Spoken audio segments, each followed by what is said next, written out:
দণ্ডবত। তোমরা সবাই কেমন আছেন? আশা করম খুব ভালো আছেন। রাজবংশী ভিডিও তোমার কাছে আরেকবার শুভেচ্ছা জানা। মুই সঙ্গমিত্রা। 15ই নভেম্বর দিন আমার বাড়ি পূজা।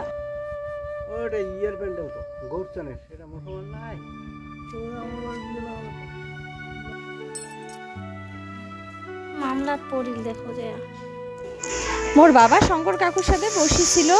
শঙ্কর কাকু বসে বসে নিশানগুলো বানাইছে। আর ওই পাশে আমার কোকিলা বৌদিরও আইনা মোসা হয়ে গেছে। কলার পাতা ঠাতা ফুল দুব্বা সব তোলা হয়ে গেছে। আর সন্ধ্যা বৌদি ঠাকুর বাড়ির কাজ লাগাইছে। 1 বছরের পুরানা মূর্তিটা জ্বালা ঘর থেকে বাইর করবে, শালা ভিতরেটা খুব কান্দি ওঠে। মোর বাবা খুব কান্দিছে সেই সময়টা। আমার বড়ুয়া বোনও আর শঙ্কর কাকু মিলিয়ে দুইজনের মূর্তিটা বাইর করিয়া এই তুলসী বাড়ির থুবে। প্রত্যেক বছর বৈশাখ মাসে করি আমার এই পূজাটা হয়েছে, লক্ষ্মী নারায়ণের পূজাটা।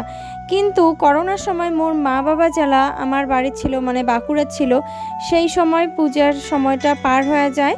সেই বছর থেকে কার্তিক মাসে পূজা করা শুরু করে মোর মা বাবা। তো মোর বিয়ের পর অনেক দিন এই পূজাতে উপস্থিত থাকুন নাই। মোর ছোটো বেটির ইচ্ছে যেন পুতু হয়, সেই বছর ওই পূজাত মুই উপস্থিত ছিলাম। কিন্তু দীর্ঘদিন পর আজকে এইটুকুন আমি উপস্থিত। বাড়ির পূজার পরিবেশ একটা অন্য নাখান ভালো লাগে। শালা মোর ছাওয়ালা ছোট ছোট ছিল। আজকে মোর ছাওয়ালাও জানিল যে মামার বাড়ির পূজা কেমনভাবে হয়। মোর বরেরও দুর্ভাগ্য, কোনো বছরও এই পূজাটা দেখি পায় নাই। ওনারও আসার খুব ইচ্ছে ছিল, কিন্তু কলেজের পরীক্ষার খাতালা দেওয়ার জন্যে খাতা চেকের ব্যাপার আছে দেখি আশির পায় নাই দুর্ভাগ্যবশত। আর এপাশে নয়া ঠাকুরের মূর্তি চলে আসছে। চাঁড়া দুটো সুন্দর করে ঠাকুরক শ্রদ্ধার সাথে আনিয়ে নামে ধরছে আমার তুলসী বাড়ি। এই পূজার জন্য মোটামুটি 100 মানসিক নিমন্ত্রণ করা হয়েছে আমার পূজার মুহূর্তে উপস্থিত থাকার জন্যে।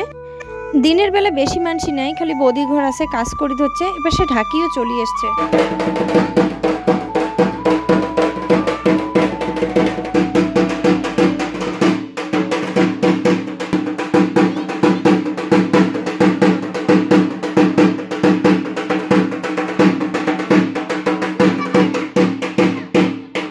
রাস্তাটা ফাঁকা করছে।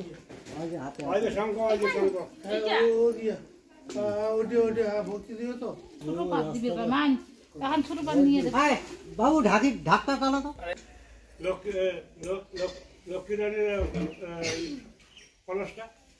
কলস দিচ্ছে দেখিস না? অতটা কলস তাই ওইটা কয় ভরি আছে? হুস আছে সেটিং করে দিছে একবারে। আচ্ছা ওই হাতে দাও, এটা এই হাতে দাও। হ্যাঁ ওই হ্যাঁ সংকো ওই যে বাইরের উপর আছে ভিতরে ঢুকে থাকো। হ্যাঁ এটা হবে, হ্যাঁ এটা হবে। সব হবে এটা। না মাগো আমরা যাই না। কোথায় যাব?